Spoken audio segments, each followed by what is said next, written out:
जय माताजी मित्रों, स्वागत है આજના નવા વિડીયોમાં। આજે તારીખ છે 3/8/2026 ને ઘણા બધા મિત્રોની કોમેન્ટો આવતી હતી કે બનાસકાંઠા જિલ્લાના જીવાદોરી સમાન ગણાતા દાંતીવાડા ડેમના તાજા અને લાઈવ સમાચાર લાવો, કારણ કે હાલમાં બનાસકાંઠા જિલ્લામાં વરસાદી માહોલ જામે છે અને કેટલાક વિસ્તારમાં સારો એવો વરસાદ વરસ્યો છે। તેની સાથે આજે આપણે બનાસકાંઠા જિલ્લાના જીવાદોરી સમાન ગણાતા દાંતીવાડા ડેમ ઉપર એક નજર કરીએ તો હાલમાં દાંતીવાડા ડેમની સપાટી 570 ફૂટે છે અને દાંતીવાડા ડેમની ભયાનક સપાટી 604 ફૂટ છે।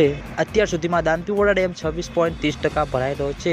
ઘણા બધા મિત્રોની કોમેન્ટો આવતી હતી કે દાંતીવાડા ડેમમાં નવા નીરનું આગમન થયું કે નહીં, કારણ કે મિત્રો ચોમાસાની શરૂઆત થઈ ગઈ છે અને હજુ સુધી દાંતીવાડા ડેમમાં નવા નીરનું આગમન થયું કે નહીં। તો મિત્રો હજુ સુધી દાંતીવાડા ડેમમાં બિલકુલ પણ પાણીની આવક શરૂ થઈ નથી। ઉપરવાસમાં મિત્રો સારો એવો વરસાદ હશે અને બનાસ નદીમાં પાણીની આવકમાં વધારો થશે, પછી મિત્રો દાંતીવાડા ડેમમાં પાણીની આવક શરૂ થાય તેવું લાગે છે। હાલમાં તો મિત્રો બિલકુલ પાણી આવે તેવું લાગી રહ્યું નથી અને દાંતીવાડા ડેમમાં પાણીની આવક શરૂ થશે તો સૌથી પહેલા તમને બધાને આ ચેનલ દ્વારા વિડીયો બનાવી જાણ કરવામાં આવશે।